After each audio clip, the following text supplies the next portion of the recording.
9th में हम विज्ञान की कॉपी नहीं बनाए थे और कॉपी चेक कराने का भयंकर प्रेशर था। मैडम भी बड़ी हार्ड थी, पता चलता उनको तो उल्टा ही टांग देती। पूरे 9 चैप्टर हो चुके थे, लड़के 40-40 वाले रजिस्टर भर चुके थे और हम पर जो भी था एक रफ कॉपी में ही था। 2 रात को ससुर 1 मिनट नींद नहीं आई, ऊपर से बापू को पता चलने का डर। और चेकिंग का दिन आया, मैडम ने चेकिंग शुरू की। 18 रोल नंबर वालों तक की कॉपी चेक हुई और घंटा लग गया। हमने राहत की सांस ली। तभी मैडम ने जल्दी जल्दी में कहा कि सभी बच्चे कॉपी जमा करके दे दो, मैं चेक करके भिजवा दूंगी। तभी हमारा शातिर दिमाग घूमा। हम भीड़ में कॉपियों तक गए और जैसे बीजगणित में मान लेते हैं न, ठीक वैसे ही हमने मान लिया कि कॉपी हमने जमा कर दी। अब कॉपी का टेंशन मैडम का। 2 दिन बाद सबकी कॉपी आई, हमारी नहीं आई। आती भी कैसे? अब हम गए मैडम के पास कि मैडम हमारी कॉपी नहीं आई। वो बोली कि मैं चेक कर लूंगी, स्टाफ रूम में होगी। अगले दिन हम फिर पहुंच गए कि मैडम हमारी कॉपी। मैडम बोली कि स्टाफ रूम में तो है नहीं, मेरे घर रह गई होगी, कल देती हूँ।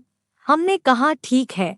अगले दिन हम फिर मैडम कॉपी। मैडम बोली कि बेटा मैंने घर देखी थी, आपकी कॉपी मिल गई है, आज मैं लाना भूल गई, कल देती हूँ। मैंने कहा वाह, कमाल हो गया, हमारे बिना सबमिट किए ही कॉपी मैडम के घर पहुंच गई। अगले दिन हम फिर मैडम कॉपी वो किया है ना मैडम जी, याद भी करना भी जरूरी है। और यूं हमने 5 दिन तक मैडम को टॉर्चर किया।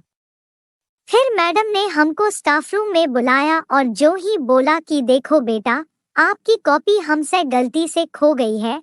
हमने ऐसा मुरझाया मुंह बना लिया जैसे पता नहीं अब क्या होगा। और कहा मैडम अब क्या होगा, हम इतना दोबारा कैसे लिखेंगे, याद कैसे करेंगे, एग्जाम कैसे देंगे, इतना सारा हम फिर से कैसे लिखेंगे, वगैरह वगैरह झोंक दिया। मैडम ने जो ही कहा बेटा तुम चिंता न करो, 10वें चैप्टर से कॉपी बनाओ और बाकी दोबारा मत लिखना, वो हम बंदोबस्त कर देंगे, समझ लो। ऐसे लगा जैसे भरी गर्मी में कलेजे पर बर्फ रगड़ दी हो किसी ने, मानो 50 किलो का बोझा सिर से उतर गया हो। मैडम के सामने तो खुशी जाहिर नहीं कर सकते थे, लेकिन मैडम के जाते ही 3 बार घूंसा हवा में मारकर यस यस यस बोलकर अपन टाई ढीली करते हुए आगे बढ़ लिए। अगले दिन मैडम उन 9 चैप्टर की 80 पेज की फोटोस्टेट लेकर आईं और हमें दी कि ये लो बेटा, कुछ समझ न आए तो कभी भी आकर समझ लेना। उसी दिन हमें अपनी असली शक्तियों का एहसास हुआ कि अपनी पर आए तो हम कुछ भी कर सकते हैं।